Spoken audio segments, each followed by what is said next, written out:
L'armatura completa per cavaliere è una struttura di base con delle parti supplementari che o scambiandole o sovrapponendole poteva trasformare l'armatura da piede in armatura da cavallo, in armatura da giostra a cavallo da guerra. Peso medio di un'armatura intorno ai 30-35 kg.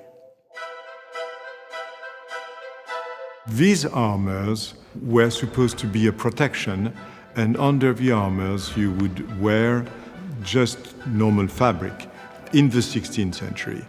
Before you would have a sort of a metal shirt that would protect also from other weapons, but not in the 16th century, because mobility was much looked for. L'evoluzione dell'armatura si ha principalmente nel corso del XV secolo per agevolare il movimento delle braccia. Poi cominciano a comparire sulle ampie superfici metalliche incisioni, decorazioni rimesse in oro a seconda dell'importanza di chi la indossava.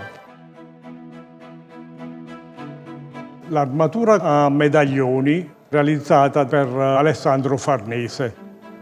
Compare in uno dei ritratti ufficiali di Alessandro Farnese con sullo sfondo il porto di Anversa. Lui è molto affezionato probabilmente a questa armatura, quella che gli ricordava tutte le sue campagne militari. L'armatura del Giglio, sempre realizzata per Alessandro Farnese, con una decorazione particolare, non fa altro che esaltare la simbologia della famiglia Farnese. Un grande giglio messo in oro, con la corona raffigurata, con incisioni all'acquaforte rifinite poi a bulino. Dopo l'armatura del Giglio si fa realizzare la Volat. La Volat costò poco meno di 900 ducati dell'epoca. Rapportandoli ad oggi sarebbe più o meno l'equivalente di una Ferrari, 300-400 mila euro.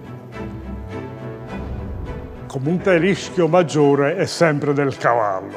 La prima difesa del cavaliere, ed è molto emblematica l'immagine della cattura di Francesco I di Francia, dove il cavallo è stramazzato quasi al suolo. In the Battle of Pavia tapestries, the French king, Francis I, is depicted with a fleur-de-lis on the bridles of his horse and in a set of armor that we know about. And then, of course, there are different costumes for the different troops, different flags and different insignia. So you have a very clear idea of who's winning and who's losing.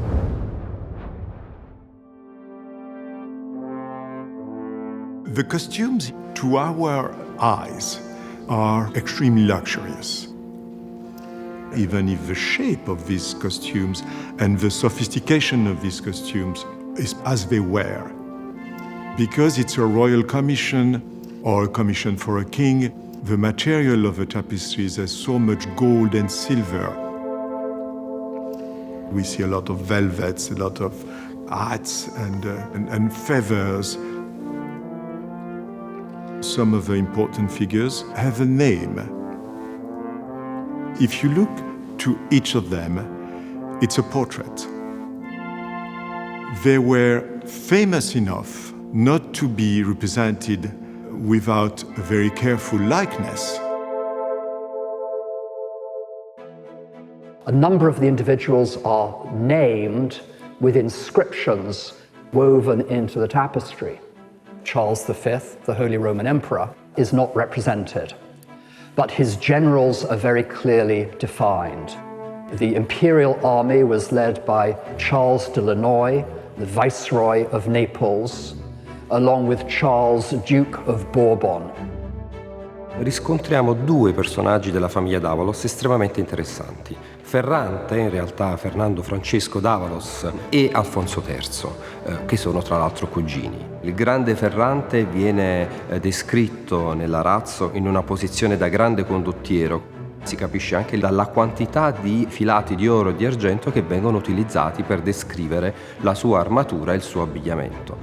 Alfonso III, che anche ha un ruolo importante, però è ripreso da dietro con una dimensione leggermente inferiore. In my back, you can see, for instance, a Landsknecht, a German soldier, a mercenary, Georg von Frundsberg, one of the heroes of the battle.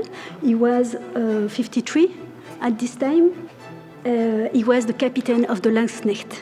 They wore very special costume, very brightly colored.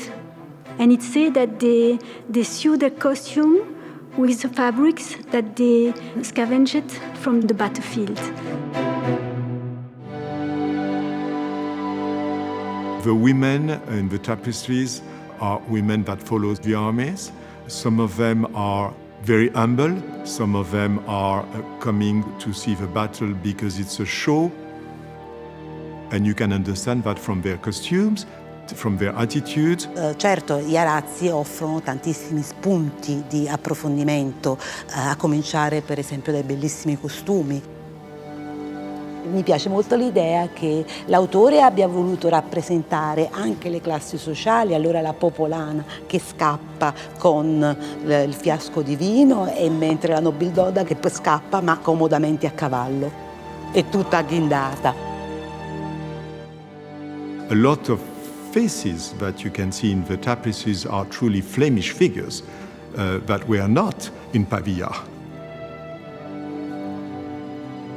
There is also a sort of irony. You see that soldiers are sort of mocked by a monkey on a horse. Soldiers that are taking chickens. So this level of satire is in the tapestries, as well as a level of flattering the power and documenting a precise, almost domestic reality. If the Battle of Pavia tapestries had been painted in fresco, it would probably be one of the most famous frescoes in the world. And the opportunity to bring the tapestries to America is a great opportunity for us to put them back center stage.